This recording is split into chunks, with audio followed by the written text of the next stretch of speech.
नमस्कार दोस्तों, स्वागत है एक बार फिर से हमारे चैनल द वेद वॉइस में। दोस्तों, यदि आप अपने जीवन में कुछ नया सीखने की चाह रखते हैं तो हमारे चैनल को अभी सब्सक्राइब कर ले।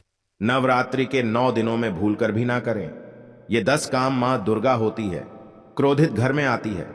दरिद्रता एवं गरीबी। तो आइए दोस्तों जानते हैं कि नवरात्रि के दौरान आपको कौन से 10 काम भूलकर भी नहीं करना चाहिए।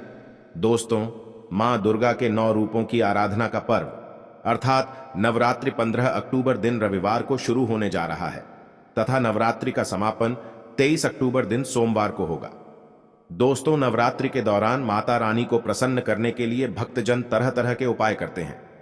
कुछ लोग माता रानी के लिए व्रत एवं उपवास रखते हैं, दान धर्म करते हैं, तो वहीं कुछ लोग माता रानी के लिए यज्ञ तथा हवन करते हैं तथा कुछ लोग अपने पैरों के वाहन का त्याग करते हैं अर्थात अपनी मनोकामना की पूर्ति के लिए जूते चप्पल आदि का 9 दिनों तक त्याग करते हैं, जिन्हें करके हम माता रानी के प्रति अपनी श्रद्धा प्रकट करते हैं। परंतु अगर आप इन सब के अलावा ये 10 काम करते हैं तो माता रानी आपसे कभी भी नहीं होगी प्रसन्न और जीवन में आते हैं दुर्भाग्य एवं गरीबी तथा माता लक्ष्मी भी ऐसे व्यक्ति से हो जाती है नाराज। साथ ही दोस्तों, वीडियो के अंत में हम आपको एक ऐसा कार्य भी बताएंगे जो आपको नवरात्रि में अवश्य करना चाहिए। वह कार्य करने से आपकी हर मनोकामना पूर्ण हो जाएंगी और मां दुर्गा अति प्रसन्न हो जाती है।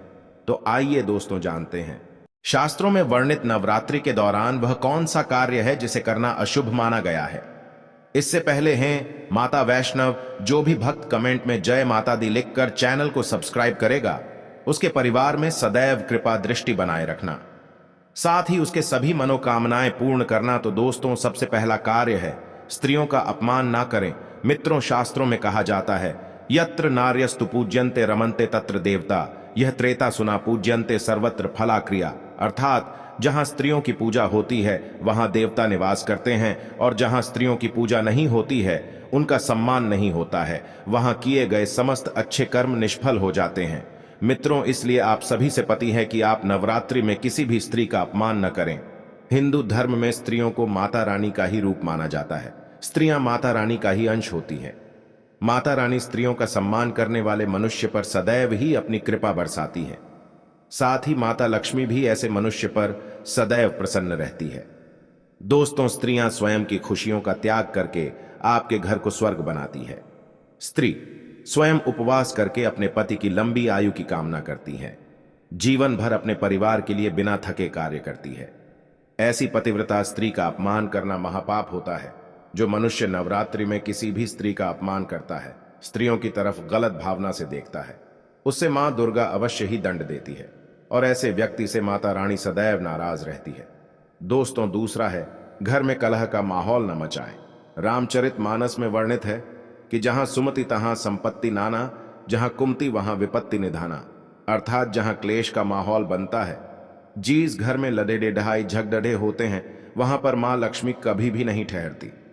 इसके साथ ही ऐसे करने वाले व्यक्ति से माता रानी भी रहती है, सदैव नाराज एवं क्रोधित। इसलिए नवरात्रि के समय में अपने घर में क्लेश का माहौल न बनाएं। माता रानी का मन में चिंतन करते हुए श्रद्धा भाव से इस महापर्व का आनंद उठाएं।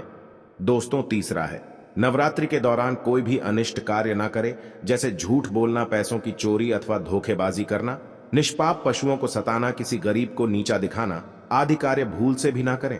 माता रानी को ऐसे कार्य करने वाले लोग बिल्कुल भी पसंद नहीं होते। ऐसे कार्य राक्षसी प्रवृत्ति के होते हैं, जिससे माता रानी अत्यंत क्रोधित हो जाती है। चौथी बात है तामसिक आहार का सेवन। दोस्तों, नवरात्रि में इस बात का विशेष ध्यान रखना चाहिए कि आप भूल से भी तामसिक आहार का सेवन ना करें। जैसे मांस, मदिरा, लहसुन, प्याज, ये सभी तामसिक भोजन की श्रेणी में आते हैं। इसीलिए आप इन सभी का सेवन बिल्कुल भी ना करें, अन्यथा माता रानी नवरात्रि में आप पर क्रोधित हो सकती है। दोस्तों, पांचवी बात शारीरिक संबंध न बनाएं। दोस्तों, नवरात्रि में माता रानी की कृपा पाने के लिए नवरात्रि के 9 दिन भूल से भी शारीरिक संबंध न बनाएं। जो भी मनुष्य व्रत का पालन करता है, उसे तो भूल से भी शारीरिक संबंध नहीं बनाना चाहिए। जो नवरात्रि के 9 दिन ब्रह्मचर्य व्रत का पालन करता है, मां उसकी हर इच्छा को पूर्ण करती है। दोस्तों, छठवीं बात है अगर किसी महिला को नवरात्रि के दौरान पीरियड्स आ जाए, तो ऐसे में महिलाओं को अपना व्रत पूरा करने के लिए मानसिक रूप से भगवान की आस्था करनी चाहिए। कथा पूजा पाठ के दौरान दूर बैठकर किसी अन्य व्यक्ति से पूजा करवा सकती है। इस दौरान पूजा पाठ के सामान को नहीं छूना चाहिए। साथ ही माता रानी को स्पर्श करके प्रणाम भी ना करें।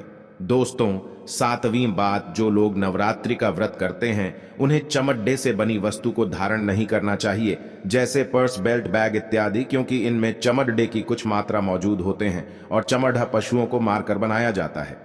ऐसे में माता रानी को यह सब बिल्कुल भी पसंद नहीं होते तथा इन्हें धारण करने से का पूर्ण फल प्राप्त नहीं होता। दोस्तों, 8वां है, यदि अगर आप घर के मंदिर में कलश स्थापना किए हैं तो घर को कभी भी अकेला न छोड़ दें। घर में किसी एक सदस्य को अवश्य ही रुकना चाहिए, क्योंकि नवरात्रि में मां अपने भक्तों के घर में मौजूद होती है और शास्त्रों में ऐसा विधान है कि नवरात्रि में घर पर कलश स्थापना के बाद माता रानी को अकेला नहीं छोड़ना चाहिए।